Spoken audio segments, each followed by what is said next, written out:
আপনি জানেন কি কেবল বাংলাদেশেই নয়, পৃথিবীর বহু দেশে ছিল আয়নাঘরের অস্তিত্ব, যার জলজ্যান্ত প্রমাণ তাইওয়ান। প্রায় 40 দশক ধরে বিনা দোষে গ্রেফতার করে গুম করা হতো হাজারো তাইওয়ানের মানুষকে। সাল 1949 সামরিক আইন ঘোষণার মাধ্যমে এই গণগ্রেফতার শুরু হয়েছিল এবং আনুষ্ঠানিকভাবে 21 সেপ্টেম্বর 1992 সালে ফৌজদারি আইনের 100 ধারা বাতিলের মাধ্যমে শেষ হয়েছিল। এই সময়কাল তাইওয়ানে হোয়াইট টেরর নামে পরিচিত। চীন প্রজাতন্ত্র শাসনকারী কুমিনতাং বা কেএমটি সরকারের অধীনে তাইওয়ানের রাজনৈতিক দমনপীড়নের জঘন্য ঘটনা এটি। শাসন সুসংহত করতে এবং অনুভূত হুমকি, বিশেষ করে কমিউনিস্ট অনুপ্রবেশ এবং তাইওয়ানের স্বাধীনতা আন্দোলন দমন করার জন্য কেএমটি সরকার বামপন্থী, উদারপন্থী, স্বাধীনতা কর্মী, বুদ্ধিজীবী সহ রাজনৈতিক ভিন্ন মতাবলম্বীদের লক্ষ্যবস্তু করেছিল। মৌলিক মানবাধিকার এবং গোপনীয়তার অধিকার প্রায়শই উপেক্ষিত হতো। তাইওয়ানের বর্তমান ভাইস প্রেসিডেন্টও বন্দী ছিলেন।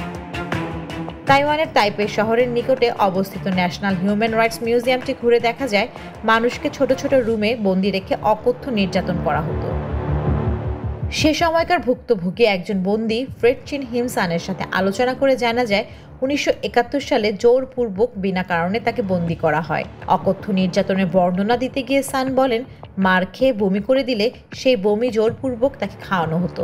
সে জানতও না তাকে কেন আটক করা হয়েছে।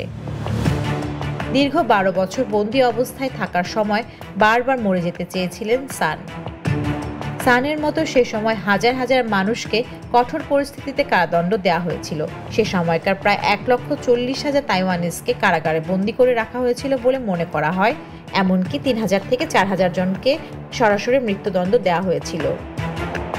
হোয়াইট টেরর তাইওয়ানের সমাজের উপর দীর্ঘ ছায়া ফেলেছিল।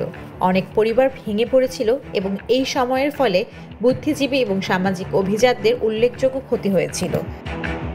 সাম্প্রতিক দশকগুলোতে তাইওয়ান হোয়াইট টেররের নৃশংসতার শিকার এবং মোকাবেলা করার জন্য একটি অন্তর্বর্তীকালীন ন্যায় বিচার প্রক্রিয়ার মধ্য দিয়ে গেছে, যার মধ্যে ক্ষতিগ্রস্ত এবং তাদের পরিবারকে ক্ষতিপূরণ দেওয়ারও চেষ্টা করা হয়েছে। সেই ভয়ানক স্মৃতি থেকে পরবর্তী প্রজন্ম যেন মানবাধিকার এবং ন্যায় বিচারের প্রয়োজনীয়তা অনুধাবন করতে পারে, সেই জন্য এই কারাগারগুলোকে জাদুঘরে পরিণত করা হয়। জান্নাতুল মোহনা, দেশ টিভি, তাইওয়ান।